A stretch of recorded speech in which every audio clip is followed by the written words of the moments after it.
Herkese merhaba. Kanalıma yeniden hoş geldiniz. Aklımızın sınırlarını zorlayan, her finaliyle bizi onlarca yeni soruyla baş başa bırakan From dizisinin o çok beklenen 3. sezonunda neler yaşandığını masaya yatırıyoruz. Bu video, 2. sezonun bittiği yerden başlayarak kasabanın ve karakterlerimizin başına gelen akıl almaz olayları adım adım anlatmaktadır. Hazırsanız arkanıza yaslanın ve kabusun yeni perdesinde neler olduğuna birlikte tanıklık edelim.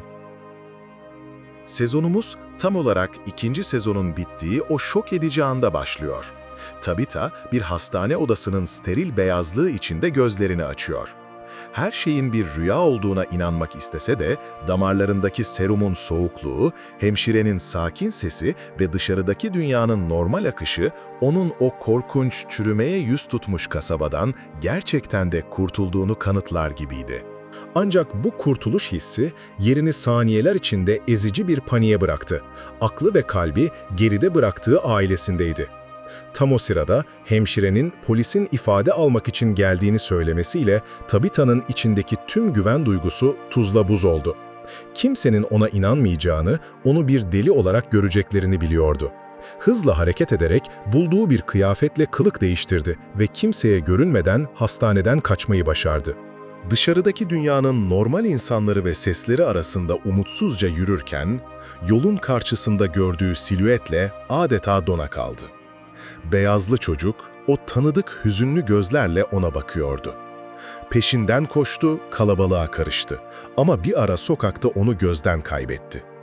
Kabusun onunla birlikte bu dünyaya sızdığından artık emindi. Paniği artarken yoldan geçen birinden telefonunu rica etti.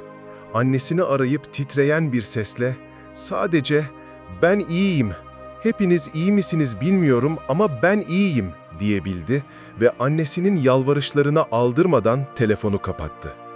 Kurtuluş sandığı şey aslında kabusun sadece farklı bir perdesiydi.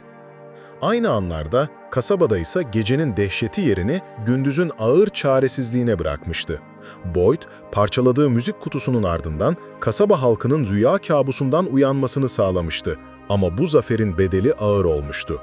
Jade, tünellerde gördüğü o sembolün ve ölü çocukların fısıltılarının sırrıyla aklını yitirmenin eşiğindeydi. Sürekli aynı sembolü kağıtlara çiziyordu. Kasabanın kendisi de onlarla birlikte adeta can çekişiyordu. Gökyüzü hiç aydınlanmayan, sürekli kurşuni bir renkteydi.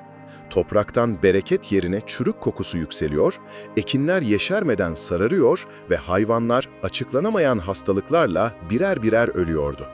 Kasabanın umudu tükenmek üzere olan son mum ışığı gibi titriyordu. Tabitha'nın yokluğu Matthews ailesini paramparça etmişti. Jim, karısının peşinden gitmekten başka bir şey düşünemiyordu. Tek hedefi Tabitha'nın geçtiği o Farway ağacını bulmaktı. Bu tehlikeli arayışa tek başına çıkmaya kararlı olsa da hem Jim'i korumak hem de kasabaya bir umut getirmek isteyen Kenny ona katılmakta ısrar etti. Boyd, bu yolculuğun delilik olduğunu düşünse de onları durduramadı ve kendi tecrübelerinden yola çıkarak yolu tarif etti. Örümcek ağlarını takip edin. Onlar doğru yolda olduğunuzun işareti olacak. Ancak ormanın tekinsiz derinliklerinde ağları ararken yollarını kaybettiler ve kendilerini daha önce hiç görmedikleri, ürkütücü bir sessizliğe bürünmüş bir alanda buldular. Burada eski kütüklerden yapılmış küçük kulübeler ve ağaç dallarından yapılmış tuhaf, insansı figürler vardı. Asıl şok edici keşif ise kulübelerin arkasındaki tarlalardı. Kasabadaki her şeyi zehirleyen çürümenin aksine burada sağlıklı ve yemyeşil sebzeler yetişiyordu. Bu beklenmedik keşif, kasabanın kıtlık sorununa mucizevi bir çözüm sunarak Jim ve Kenny'nin kişisel görevini tüm toplum için hayati bir tedarik operasyonuna dönüştürdü. Bu sırada Colony House'daki gerilim had safhadaydı. Dona'nın sarsılan otoritesi ve azalan kaynaklar sürekli sorun çıkaran Randall gibi karakterlerin kendi küçük gruplarını kurup kendi kurallarını koyma arzusunu tetikledi. Ancak asıl tehdit kimsenin beklemediği bir yerden, bir mucizeden doğdu. Fatima'nın hamileliği. İlk başta kasvetli kasabada bir umut ışığı olarak görülen bu olay, Fatıma'nın tuhaf davranışlarıyla bir korku unsuruna dönüştü. Çürümüş yiyeceklere ve toprağa aşermeye, geceleri kimsenin anlamadığı dillerde fısıldamaya ve karnının normal bir hamilelikten çok daha hızlı büyümesine tanık olan Alice, hayatının aşkının hem fiziksel hem de ruhsal olarak tanınmaz bir şeye dönüştüğünü dehşet içinde izliyordu. Tabitha, hastaneden kaçtıktan sonra Victor'un yemek kutusundaki adresten Victor'un babası Henry'yi buldu. Henry, yıllar önce karısı Miranda'yı ve çocukları Victor ile Eloise'yi o lanetli kasabada kaybetmiş, o günden beri keder içinde yaşayan bir adamdı. İkisinin de amacı aynıydı, kasabaya geri dönmenin bir yolunu bulmak. Konuşmaları sırasında Henry, karısı Miranda'nın kasabayla ilgili gördüğü vizyonlarda sürekli bahsettiği gizemli bir şişe ağacından söz etti. Bu ağacın bir geçit olabileceğine inanan ikili, kasabaya dönmek için tek umutlarının bu ağacı bulmak olduğuna karar verdi. Ancak yolda geçirdikleri bir kaza sonucu kendilerini bir ambulansın içinde buldular. Bilinçleri yerine geldiğinde ise en büyük korkularıyla yüzleştiler. Ambulans şoförü yolu kapatan o meşhur devrik ağacı gördüğünü söyledi. Tabitha'nın yalvarışları çaresiz çığlıklara dönüştü. Ailesine dönmek istiyordu ama böyle değil, bu şekilde değil. "Durun!" diye haykırıyordu. "Güneş batıyor, oraya şimdi varamayız." "Lütfen anlamaya çalışın, geceyi dışarıda geçiremezsiniz." Ancak sağlık görevlileri onun bu telaşını geçirdiği ağır travmaya bağlı bir histeri krizi olarak yorumladı. Onu sakinleştirmeye çalıştılar ama Tabitha'nın ölümcül uyarıları kulak ardı edildi. Ambulans, o uğursuz yolda geri döndü ve aynı ağacın yanından tekrar geçtiğinde motorun sesi boğuldu, radyo parazitlendi ve dışarıdaki dünyanın tanıdık renkleri kasabanın o kasvetli, kurşuni atmosferine dönüştü. Artık kendi dünyalarında değillerdi. Kasabaya geri dönmüşlerdi. O gece kasaba halkı siren sesleriyle irkildi. Ufukta beliren ambulansın ışıkları hem bir umut hem de bir felaket habercisiydi. Boyd ve diğerleri dışarı fırladığında ambulansın etrafının yaratıklar tarafından sessizce sarıldığını gördüler. İçeride Tabitha ve Henry kapana kısılmışlardı. Yaratıklardan biri Boyd'a doğru ilerledi ve bir pazarlık teklif etti. Ambulansın anahtarları karşılığında onlara birini vermelerini istiyordu. Ve istediği kişi belliydi. Sürekli huzursuzluk çıkaran ve herkes için bir yük haline gelen Randall. Boyd, hayatının en korkunç seçimiyle karşı karşıya kaldı. Bir yanda cevapları getirebilecek olan Tabitha, Victor'un babası ve masum insanlar, diğer yanda ise kasabanın nefret ettiği ama yine de bir insan olan Randall vardı. Saniyeler süren o cehennem sessizliğinde Boyd kararını verdi. Bu bir pazarlık değil, Boyd'un ruhuna uzatılan zehirli bir eldi. Boyd, Randall'ın "yapma" diye yalvaran dehşet dolu gözlerine son bir kez baktı, ardından yaratığın buz gibi elinden anahtarları küfrederek kaptı ve arkasına bakmadan ambulansın motorunu çalıştırarak oradan uzaklaştı. Onu kaderine terk etmişti. Randall'ın acı dolu çığlıkları gecenin karanlığında yankılanırken Boyd ve diğerleri Tabitha ile Henry'yi kurtarmayı başardı. Ancak bu kurtuluşun bedeli, Boyd'un ruhunda ve tüm kasabanın vicdanında asla kapanmayacak bir yara açmıştı. Sezonun en sarsıcı olayı, Elgin'in gördüğü vizyonlar yüzünden kurtarıcı olduğuna inandığı bebeği korumak için Fatima'yı kaçırmasıyla başladı. Boyd ve Alice, Fatima'nın kaybolduğunu fark edince çılgına döndü ve kısa sürede tüm oklar tuhaf davranan Elgin'i gösterdi. Elgin'i yakalayıp Colony House'taki bir odaya bağladıklarında Boyd hayatının en karanlık anlarından birini yaşadı. Elgin, vizyonların etkisiyle konuşmayı reddediyor. Sadece anlamsız şeyler fısıldıyordu. Boyd'un sabrı tükenmişti. Fatima'yı bulmak için her şeyi yapmaya hazırdı ve gözü dönmüş bir halde eline aldığı aletlerle Elgin'e işkence yapmak üzereydi. Tam o anda odaya Donna ve ambulansla gelen polis memuru Danny Acosta daldı. "Boyd, ne yapıyorsun?" diye bağıran Donna onu durdurdu.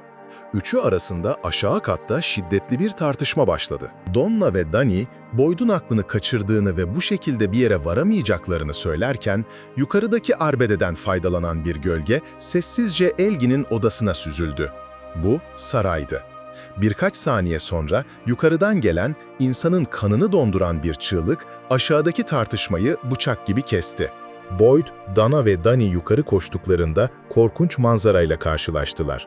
Elgin'in bir gözü oyulmuştu ve Sara elinde kanlı bir aletle başında dikiliyordu. Sara soğukkanlılıkla onlara dönerek fısıldadı.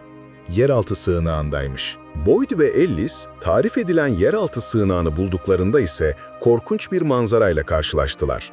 Kimonolu kadın gitmişti, Fatima ise kanlar içinde yerde şok halinde yatıyordu. "Onu aldı," diye fısıldadı Fatima, titreyen parmağıyla yerdeki açık duran kapağı göstererek. Aşağıya gitti. Boyd dehşet içinde bir anlığına dona kaldı, ardından Ellis'e dönerek Fatima'yı alıp derhal kasabaya dönmesini emretti ve tereddüt etmeden tek başına kapağın ardındaki karanlığa daldı. Aşağı indiğinde kendini tüm yaratıkların bir ayin için toplandığı devasa bir mağarada buldu. Yaratıklar, kimonolu kadının bir sunağın üzerine koyduğu et parçasının etrafında toplanmıştı. Gözlerinin önünde o et kütlesi inanılmaz bir hızla büyüdü, şekil değiştirdi ve sonunda yeniden doğmuş kanlı bir smiley'e yani gülen suratlı yaratığa dönüştü. Boyd, 2. sezonda öldürdüğü kabusun yeniden doğuşuna tanıklık ediyordu. Aynı anlarda Jade, Jim ve Tabitha, Victor'un kemanını da alarak şişe ağacının olduğu yere gitmişlerdi. Jade, notaların doğru sıralamasını bulmuştu ve kemanla o unutulmuş, hüzünlü ninninin melodisini çalmaya başladı. Melodi, ölü ormanda ürkütücü bir şekilde yankılanırken, ağaçların arasından neredeyse şeffaf görünen ölü çocukların hayaletleri birer birer belirdi. Onlarca çocuk sessizce onlara doğru süzüldü. Gözlerinde ne öfke ne de nefret, sadece asırlık bir yorgunluk vardı. Çocuklardan biri Tabitha'nın önünde durup diz çöktü ve fısıldadı. "Ankhui, hatırla." O anda her şey yerine oturdu. Bu bir fısıltı değil, bir anahtarın kilitte dönme sesiydi. Jade'in zihninde bir baraj yıkıldı ve korkunç gerçek tüm çıplaklığıyla ortaya serildi. Yüzlerce yıl önce bu topraklarda yaşayan insanlar karanlık bir varlık tarafından ölümsüzlükle kandırılmıştı. Bedeli ise en değerli varlıklarını, kendi çocuklarını kurban etmekti. Geceleri ortaya çıkan bu yaratıklar o korkunç anlaşmayı kabul eden ebeveynlerdi. Ancak o zamanlar Tabitha ve Jade'in ruhunu taşıyan ilk çift bu caniliği reddetmiş ve çocuklarını kurtarmaya çalışmış ama başaramamışlardı. Şimdi anlıyorlardı. Onların kaderi bu kasabaya tekrar tekrar geri dönmek, farklı bedenlerde reenkarne olmak ve o ilk başarısızlığı telafi edene kadar bu döngüde hapsolmaktı. Bu kasaba bir hapishaneydi ama aynı zamanda kırık bir plaktı. Sürekli aynı acı dolu şarkıyı çalan. Tabitha, ruhunun asırlardır taşıdığı bu kederin ağırlığı altında ezilirken, Jim, karısının yüzündeki o akıl almaz ifadeyi gördü ve ona doğru bir adım attı. Tabitha, gözlerini Jim'e çevirdi ama sanki ona değil, içinden geçip giden yüzyıllara bakıyordu. Biraz zamana ihtiyacım var." Ve yavaşça arkasını dönüp ormanın içine doğru yürümeye başladı. Jim ne yapacağını bilemez halde bir süre karısının arkasından baktı, sonra o da arkasını dönüp çocuklarının olduğu tarafa doğru yürüyeceği sırada ağaçların arasından birinin çıktığını gördü. Bu kızıydı, Julie'ydi ama bir gariplik vardı. Üzerindeki kıyafetler farklıydı, saçı başkaydı. Bu birkaç saat önce yanından ayrılan Julie değildi. Sanki gelecekteki bir zamandan ya da başka bir gerçeklikten kopup gelmiş gibiydi. Doğaüstü bir sessizlik çöktü ve ağaçların en karanlık yerinden sarı bir takım elbise giymiş bir adam belirdi. Bu, Jim'in telsizde duyduğu, Tabitha'nın bodrumu kazmamasını söyleyen o buz gibi sesti. Adam onlara doğru sakince yaklaştı ve Jim'e odaklanarak, "Bilginin bir bedeli vardır. O çukuru kazmaman gerektiğini sana söylemiştim," dedi. Bu bir tehdit değil, bir kuralın ilanıydı. Jim daha "Kimsin sen?" diye soramadan sarı takım elbiseli adam inanılmaz, doğaüstü bir hızla üzerine atıldı. Bu bir boğuşma değildi, bir avcının avını parçalamasıydı. Julie'nin acı dolu "hayır" çığlığı duyuldu. O çığlık, döngünün bir sonraki kurbanını aldığının ve kabusun asla bitmeyeceğinin kanıtıydı. Sezon, şimdiye kadarki en acımasız, en ani ve en umutsuz sonla biter. Bu inanılmaz sezonu benimle birlikte incelediğiniz için hepinize teşekkür ederim. From'un bu kurgusal 3. sezonu hakkında siz ne düşünüyorsunuz? En çok hangi an sizi etkiledi? Kendi teorilerinizi ve 4. sezondan beklentilerinizi yorumlarda paylaşmayı unutmayın. Videoyu beğendiyseniz kanalıma abone olarak bana destek olabilirsiniz. Bir sonraki videoda görüşmek üzere, hoşça kalın.